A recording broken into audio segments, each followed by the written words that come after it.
السلام علیکم ناظرین. پروگرام بول کے لب آزاد ہے کے ساتھ میں ہوں آپ کا میزبان نواز ربانی. ناظرین، خانہ بدوشوں کا ایک خاص طبقہ اس وقت اسکردو شہر میں پہنچے ہے. اس خاص طبقے نے اپنے اہل و عیال کو اپنے ساتھ رکھے ہوئے ہے. ان کا کہنا ہے کہ یہ لوگ گرمیوں کا موسم اسکردو میں گزارنے کے بعد کسی دوسرے شہر میں چلے جائیں گے، جس پر اسکردو کے مختلف لوگوں کی مختلف آرا ہے. کوئی کہتا ہے ان کو یہاں پہ ہونا چاہیے، ان کو آنے دینا چاہیے.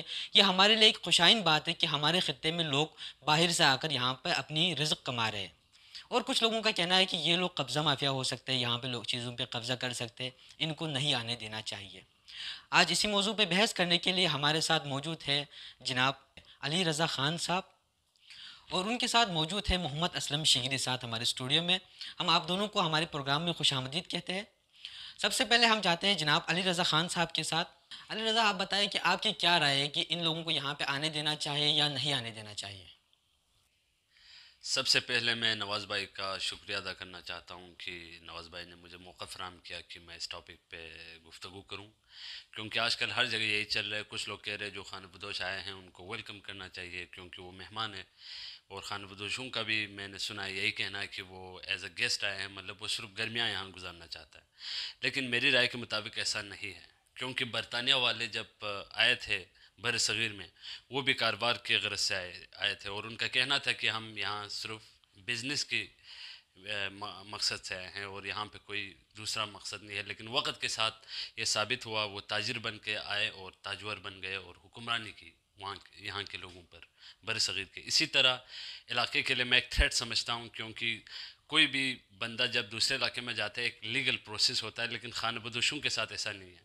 جب ہم کسی ملک میں مائگریٹ کر جاتے ہیں تو امیگریشن کا باقاعدہ ایک پالیسی ہے، آپ کے پاس ویزا ہونی چاہیے، باقاعدہ ایک پروسیس سے آپ کو گزر کے وہاں جانا ہوتا ہے، کیونکہ آپ وہاں کے قانون کو توڑے یا کوئی بھی آپ انلیگل کوئی کام کریں تو آپ کو پکڑے جا سکیں، اور وقت کے ساتھ جب آپ کا ویزا ایکسپائر ہو جائے تو آپ کو اپنے وطن واپس بھیجے جا سکیں. اسی طرح ہم کسی دوسرے شہر میں جاتے ہیں، ہر چیز ڈیٹا مطلب گورنمنٹ کے پاس ہوتا ہے، تبھی ہم آگے پیچھے موو کر سکتے ہیں.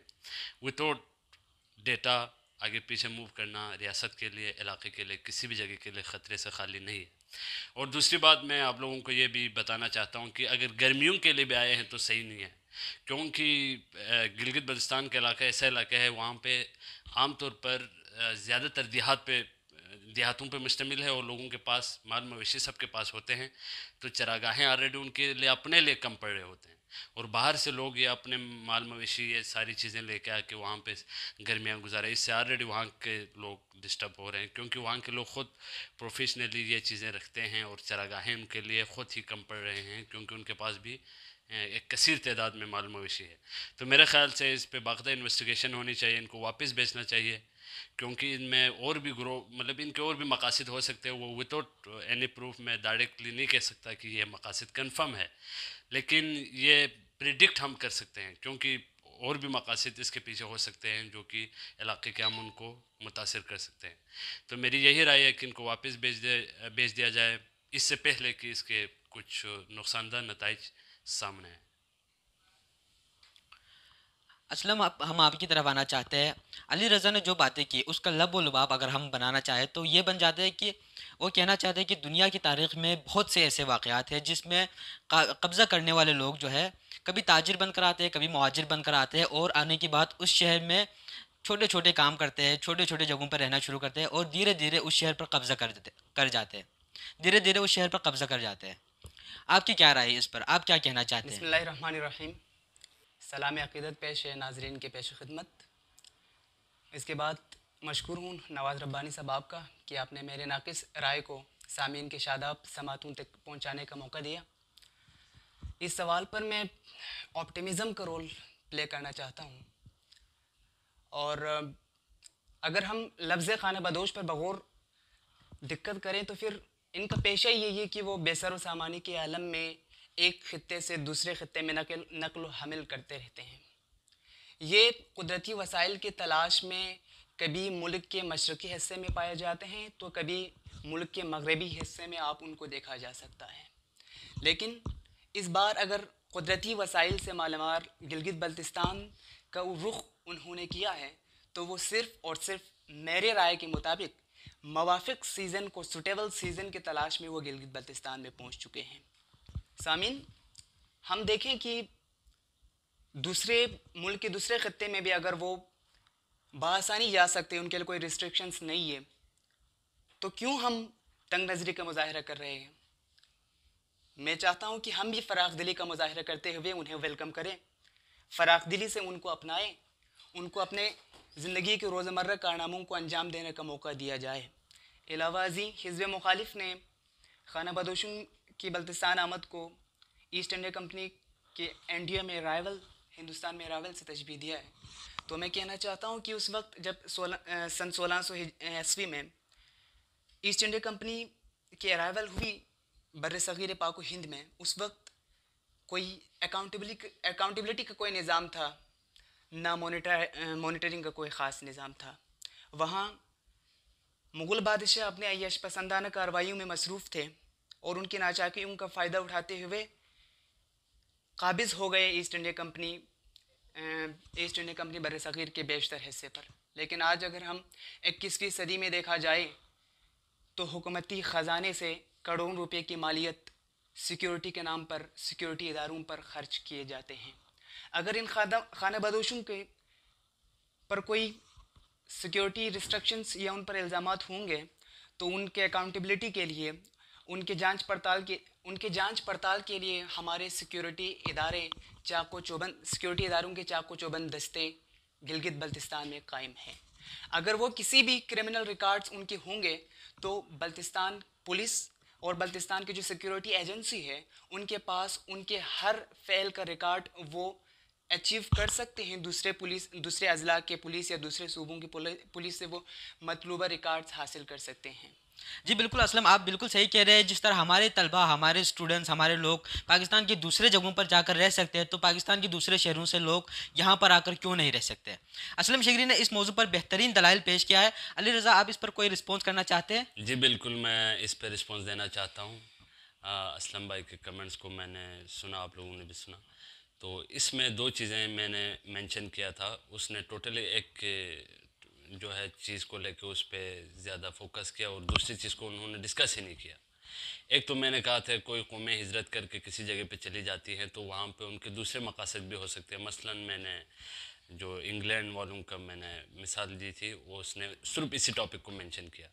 دوسری میں نے ایک چیز اس میں نے آپ کو بتایا تھا، وہ یہ بات تھی کہ یہاں کے لوگ زیادہ تر زراعت سے وابستہ ہے، یہاں کے لوگوں کا پیشہ مطلب زراعت ہے۔ اس وجہ سے ان لوگوں کے پاس بھی ایک کثیر تعداد میں یہ لوگ بھی مال مویشی رکھتے ہیں۔ تو اگر ان کے مقاصد میں کچھ اور کرائم نہیں بھی ہو تب بھی ایشو ہے، کیونکہ یہاں کی پبلک کی جو چراگاہیں ہیں وہ ان کے اپنی ضرورت کے تحت آلریڈی ان کو میں نے پہلے بھی بتایا کم پڑ رہے ہیں، کیونکہ ان کے پاس بھی کثیر تعداد میں مویشی ہے۔ تو ایک لحاظ سے اگر دیکھا جائے تو یہ حقوق پہ ہم ڈاکہ اس کو کہہ سکتے ہیں، کیونکہ آپ کے پاس مال مویشی ہے، آپ کہیں اور مطلب اس کو وہ کریں۔ بے شک ہم سب جانتے ہیں جو خانہ بدوش ہوتے ہیں وہ ہجرت کرتے رہتے ہیں، اگر ان کی ہجرت سے کوئی دوسرا ڈسٹرب ہو رہے تو دوسرے آدمی کو، دوسرے علاقے کو قانونی حق ہے کہ وہ ان کو روکے تاکہ وہ اپنی چراگاہوں کی حفاظت کر سکیں، یا یوں کہہ لیں کہ وہ اپنی ضروریات پہلے پورے کر لیں، کیونکہ وہاں پہ جو مقیم لوگ ہیں ان کا زیادہ حق ہے وہاں کے چراگاہوں پہ ایز کمپیئر ٹو کسی خانہ بدوش کے جو کسی دوسرے علاقے سے آئے ہوئے ہوں۔ تو میں نے یہ دونوں باتیں مینشن کی تھی اور دونوں باتیں میں کہنا ضروری سمجھتا ہوں۔ ان کے کرمنل اگر آبجیکٹیوز نہ بھی ہو تب بھی ان کا حق نہیں بنتا ہے، اور لوگ پھر بھی اس سے متاثر ہو جائیں گے، کیونکہ لوگوں کی اپنی مال مویشی ایک کثیر تعداد میں ہیں جو کہ مختلف چراگاہوں میں وہ چراتے ہیں اور ان کے لیے چراگاہیں ضروری ہے۔ میں یہی کہنا چاہتا ہوں۔ جی علی رضا بھائی، میں آپ کے نظریے اور آپ کے رائے کو بلڈوز نہیں کر رہا، بس میں اپنا رائے پیش کرنا چاہ رہا ہوں کہ آپ نے وسائل کی بات کی، تو اللہ تعالیٰ نے گلگت بلتستان کو وسائل کے ذخائر سے نوازا ہوا ہے۔ اگر آپ گلگت بلتستان کے اطرافی علاقوں کا دورہ کریں تو بہت بڑی تعداد میں گرین فیلڈ میڈوز ہیں، چراگاہیں ہیں، اتنی تعداد میں ہیں کہ اس سے بھی 10 گنا اگر خانہ بدوش بیڑ بکریاں لے کر آئیں تو آرام سے پل سکتے ہیں۔ بات اتنی سی ہے کہ ہم ایب گیری کا اینک کو، نکتہ چینی کی اینک کو اتار کر دیں، انشاءاللہ یہ ہمارے لیے بھی فائدہ مند رہے گا۔ وہ اگر گلگت بلتستان میں بستا ہے تو پھر وہ اپنا ساز و سامان لے کر آئے ہوں گے، وہ اپنے ہی وسائل پر پلیں گے، وہ آپ کے مارکیٹوں سے ساز و سامان خریدیں گے تو آپ کے کاروباری حضرات کے لیے بھی فائدہ مند ہوگا۔ ناظرین، ہمارے دونوں معزز مہمانوں نے اپنی قیمتی آراء سے ہمیں آگاہ کیا، دونوں نے اپنے اپنے مضبوط دلائل ہمارے سامنے پیش کیا۔ میں یہاں پر ایک بات یہی شامل کرنا چاہتا ہوں کہ اگر یہ لوگ آتے ہیں، کوئی بھی خانہ بدوش، کوئی مہاجر، کوئی تاجر ہمارے ایریے میں آنا چاہتے ہیں اپنی معاش کے لیے، تو یہ ایک خوشائن بات ہے۔ لیکن اگر وہ یہاں پر آنے کے بعد کوئی جگہ کرائے پر لے کر بیٹھ جائے، کسی سے کوئی چیز خرید کر وہ اپنا کاروبار کرنا چاہتے ہو، جیسے کہ گھاس وغیرہ، چارے وغیرہ، اگر وہ خرید کر یہاں پر کاروبار کرے تو یہ ایک خوشائن بات ہے۔ لیکن اگر وہ یہاں پر آتے ہیں اور آنے کے بعد کسی جگہ پر، کسی چراگاہ پر قابض ہو جاتے ہیں، وہاں پر بیٹھ جاتے ہیں، تو یہ اس بات پر ہمیں سوچنا چاہیے کہ کوئی بھی آ کر ہماری زمینوں پر، ہمارے ایریے میں بیٹھ رہے ہیں۔ نگاہ ایب گہری سے جو دیکھا اہل عالم کو، کوئی فاسد، کوئی کافر، کوئی زندیق اکبر تھا، مگر جب ہو گیا دل اکتساب نفس پر قائل، ہوا ثابت کہ ہر فرزند آدم مجھ سے بہتر تھا۔ ناظرین، ہمارے دونوں معزز مہمانوں نے اپنی قیمتی آراء سے ہمیں آگاہ کیا۔ آپ ان دونوں میں سے کس کے ساتھ اتفاق کرنا چاہتے ہیں ہمیں کمنٹ باکس میں ضرور بتائیں۔ آخر میں ہم آپ سے یہی گزارش کرتے ہیں کہ ہمارے پیج کو لائک کریں اور فالو کریں۔ اللہ نگہبان۔